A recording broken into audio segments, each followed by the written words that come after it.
everyone, my name is Keshav Kumar. This is part 7 of the course Responsible Innovation. In this video, I'll be talking about HAT, Internet of Things, value conflicts, and digital economy. First, let's talk about HAT. HAT is a UK-based company which offers individuals to share their data in a scalable way. The HAT opens up opportunities for exchanges and use of personal data in a way that privacy protecting, real time, and on demand.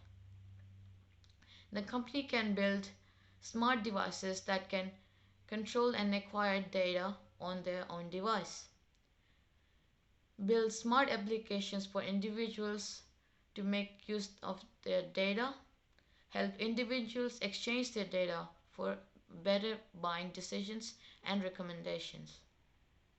This company makes consumers feel that they and only they can control their own data. How will the digital economy change if we lose control over our personal data?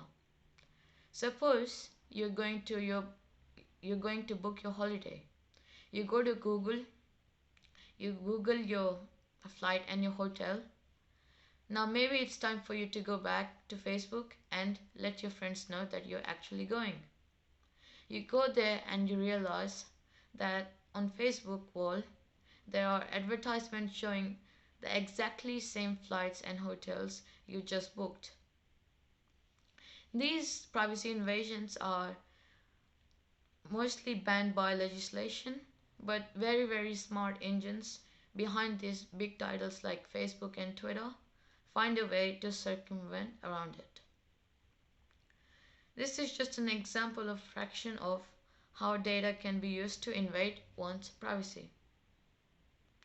Now let's look at value conflicts. We will focus on two types of strategies: design innovation and balancing of values. The first strategy focuses on innovation that will help us deal with or even bypass conflict. Some innovations can be technical solutions for problems. They can also bring changes to the institutions. The second strategy is called balancing of values, which values hard choices about trade-offs between values and soft choices about how to satisfy thresholds and requirements. Let's start with the first strategy: design innovations. A good example of this is Easter-Schlecht storm surge barrier, or the flood barrier in Netherlands. In 1953, the Netherlands was hit by a devastating flood. As a result, many people lost their lives and even their property. In response to the disaster, many engineers' project was put in place to protect against such flooding in the future. As a part, a flooding barrier was proposed in the Eastern Schlecht. The original proposal was to close off the river from the North Sea or the bank. From an environmental perspective, because a conventional dam would have been seriously damaged the ecosystem of the river. It would have affected local fisheries even. So there was a conflict arising between safety or ecology. A brilliant engineering solution was presented to deal with this conflict of values. A flood barrier that would open by default that would be open by default but could quickly shut off when there is a chance of flooding. In this case, the value conflicts was largely solved by the technical innovations. But there are also cases of innovations that overcome conflict. Another example would be the high levels of production of gas extraction. This has caused the ground to shift unevenly downwards. Here we can see a conflict between the values of safety or values of national welfare. This was solved by making rules on how much a land area should be mined.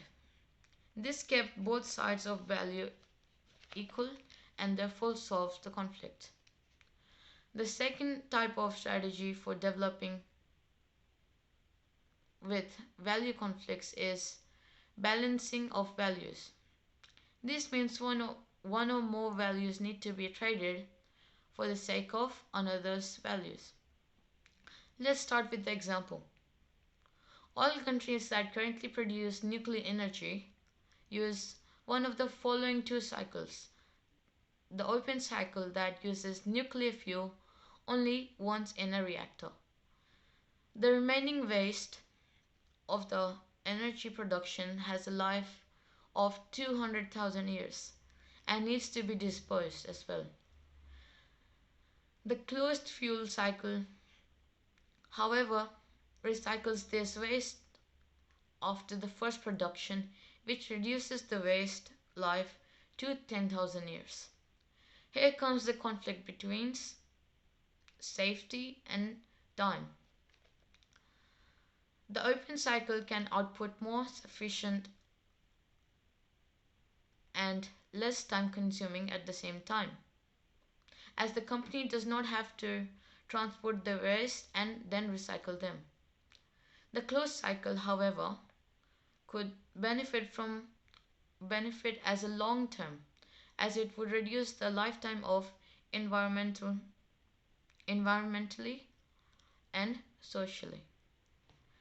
But this method can be a bit sloppy as well and require a tremendous amount of money and time put in it, as the company has to recycle and transport their waste. In this strategy, particularly, we can balance the values by merging life of both cycles and making it so that the waste is 10,000 years. So it is still better than the 200,000 traditional process, and it also requires less materials and resources. Initially, we are going to be taking potential out of each of the values and then putting them separately and merging them so both of the values are equally balanced. So this is the second strategy. This was the end of this video. And this wraps up this course on responsible innovation. I hope you had a great time and you enjoyed. Thank you.